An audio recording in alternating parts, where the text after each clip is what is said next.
A few thoughts now on President Obama's persistent, intractable lack of a strategic vision or simply a coherent foreign policy.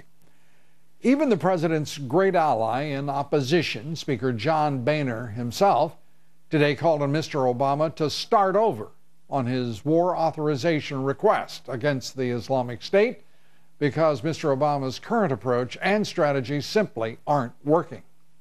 With new gains made by ISIL in Ramadi, we know that hope is not a strategy.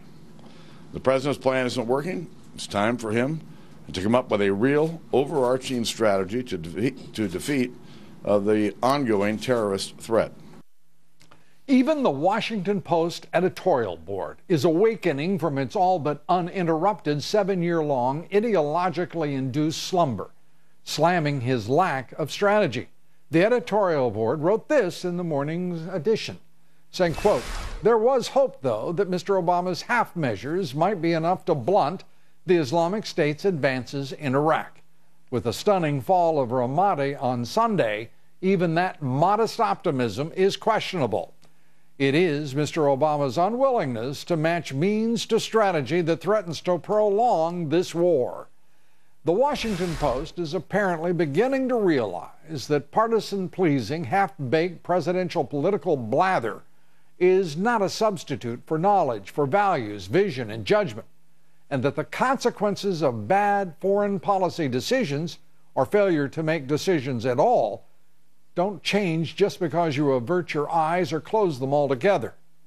The White House today admitted what a Pentagon spokesman just yesterday could not, that the fall of Ramadi is indeed a setback.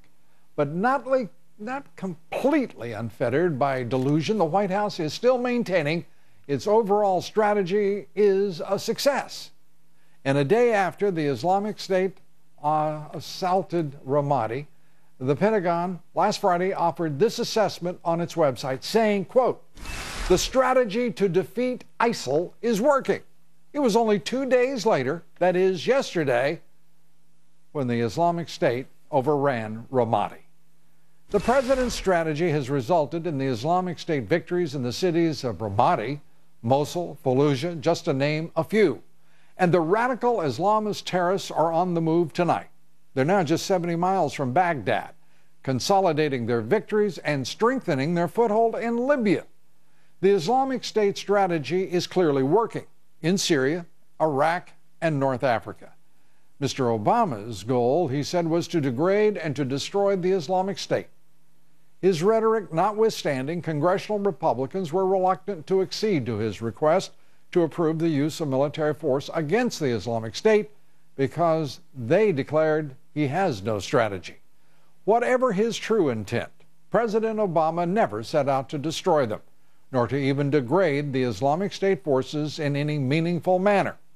Whatever President Obama's legacy, it will be neither sincerity or conviction. Now our quotation of the evening. "A no uttered from the deepest conviction is better than a yes merely uttered to please or worse, to avoid trouble."